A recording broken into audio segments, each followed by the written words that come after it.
सहारनपुर की सियासत में एक नाम ऐसा भी है जो अपनी बेबाकी और अपने राजनीतिक किस्सों की वजह से काफी सुर्खियों में रहती हैं। आज हमारे साथ बात करने के लिए बीजेपी की फायर ब्रांड नेता पूर्व विधायक शशिबाला पुंडीर जी मौजूद हैं। उनसे राम मंदिर के मुद्दे पर बात करेंगे क्योंकि उस वक्त वो विधायक थी और उनको सारी बातें आज भी अच्छे से याद हैं।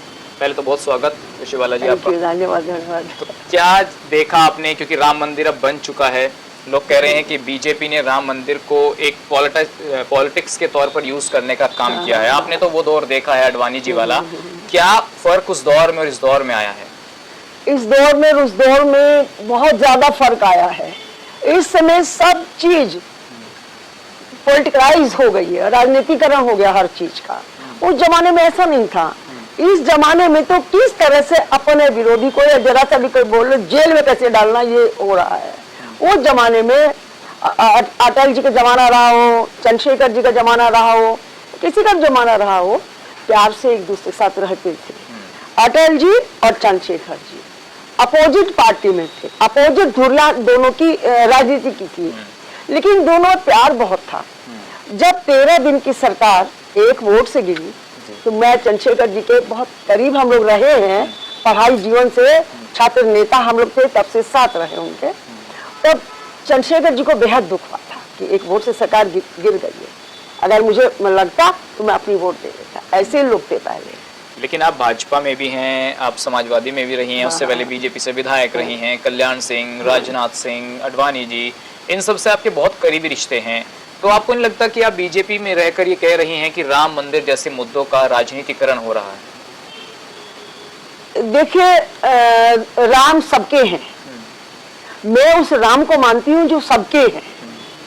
मैं कोई किसी पार्टी के राम को नहीं, जो भगवान हैं, जो लव कुश के पिता हैं, जो सीता के पति हैं, जिन्हें सीता जी को महर्षि वाल्मीकि जी ने अपने आश्रम में शरण दिया था, बच्चे पैदा हुए थे। मैं उस राम को मानती हूँ। बीजेपी के राम को आप नहीं मानते? नहीं, राम तो राम है, किसी के भी हो। बीजेपी पे जैसे आरोप लगता है कि बीजेपी राम को राजनीतिकरण के तौर पर देखती है और जब राम का नाम आएगा तो समझ लीजिए बीजेपी है। विपक्ष ये कहता है कि ये एक कार्यक्रम है जो बीजेपी के द्वारा किया गया। चलिए, किया है ना। देखिए, ये भारत के स्वाभिमान की बात है। देखो, ये तो सही बात है, राम मंदिर को तोड़ा गया था ना, सही बात है ना। आज उस स्वरूप को दोबारा लौटाया। देखो, बीजेपी ने ये अच्छा काम किया, चाहे वो वोट के लिए किया, चाहे राजनीति के लिए किया, लेकिन किया है ना।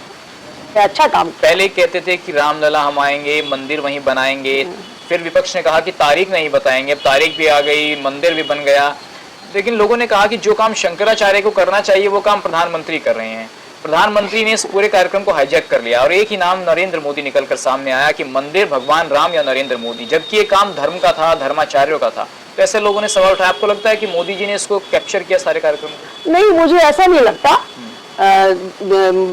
वहाँ संघ के अग्रज जी भी थे, महागुरु भी थे, बहुत लोग थे, सब लोग थे। वहाँ भगवा कपड़े वाले बहुत दिख रहे थे, सभी स्वामी थे, साधु थे। शशिबाला जी, आप सन 93 में मुझे लगता है 92-93 में विधायक रही हैं बीजेपी से। उस दौर को आप आपकी याद है वो चीजें कैसे? 92 में क्या कुछ हुआ था? सहारनपुर में उसका क्या फर्क पड़ा था उस वक्त? देखिए, बड़ा आंदोलन चला था, हम लोग भी जेलों में रहे थे। जब ढांचा टूट गया था तो उसके बाद हम लोग भी जेल में रहे थे, बहुत दिन रहे थे, जेल में रहे थे, और अच्छा लगता था उस समय, बहुत अच्छा लगता था। एक बात ये भी कही जाती है कि मुलायम सिंह यादव अभी अखिलेश ने जैसे कहा कि राम मंदिर तो हम भी बनवा देते, लेकिन कुछ लोग कह रहे हैं कि देखिए, जो लोग राम भक्तों पर गोलियां चलवाते हैं वो राम मंदिर बनाने की बात कर रहे हैं। आपको याद है वो दौर जब राम भक्तों पर गोलियां चलवाई गई 1990 में? मुझे अच्छी तरह याद है, सब कुछ याद है। हम लोग विनय कटियार जी के भी बहुत करीब रहे हैं। विनय जी के हम आज भी करीब हैं। हो सकता है लोग विनय जी के पास जाने में डरते हो, कतराते हो, लेकिन हम विनय जी के हर टाइम उनके साथ हैं, मैंने उनका संगत देखा है। मुलायम सिंह यादव को क्या ये माना जाता था कि वो हिंदू विरोधी हैं क्योंकि उनको संज्ञा दी गई मुल्ला मुलायम की? तो आपको लगता था कि उनकी मानसिकता ऐसी है कि वो मुसलमानों का वोट पाने के लिए हिंदुओं पर गोलियां चलवा रहे थे? देखिए, पता नहीं उनकी क्या रही होगी। हमारे कल्याण सिंह जी ने जब ढांचा गिरा है तब गोली नहीं चलवाई थी। देखिए, किसी को रोकने के लिए अगर वहां पर भीड़ इकट्ठा हो गई थी, आंसू गैस चला सकते थे, पानी की बौछारें डलवा सकते थे, गोली से आदमी का परिवार नष्ट हो जाता है। मुझे याद है कोठारी बंदी 2 भाई थे, पेयजल चलकर के वो लोग आए थे, वो दोनों बेचारों का खत्म हो गया परिवार। तो गोली चलाना कोई विकल्प नहीं है कि गोली चला दीजिए, आप कंट्रोल करिए। बहुत बड़े बड़े आंदोलन कंट्रोल होते हैं, पानी की बौछार है हमने सही है, और क्या बोलते आंसू गैस है हमने बहुत बार सही है। जब भाजपा में रह के आंदोलन करते थे, विधान भवन के सामने आंसू गैस छोड़ी जाती थी, बहुत दम घुटता था, सब तरीके हैं करने के। शशिबाला जी, आप कल्याण सिंह को बड़ा हिंदुत्व का चेहरा मानती हैं या फिर आप ये मानती हैं कि नहीं, योगी जी उनसे बड़े हिंदुत्व के चेहरे हैं? देखिए, कल्याण सिंह जी जैसा व्यक्तित्व नहीं हो सकता, कोई भी नहीं हो सकता। कल्याण सिंह जी का जो नेतृत्व था उनको सर्वमान्य था, वो जमीन से जुड़े थे, वो कार्यकर्ताओं को प्यार करते थे, वो हम लोग कहा करते थे अधिकारी और कार्यकर्ता को बैलेंस लेके चलो।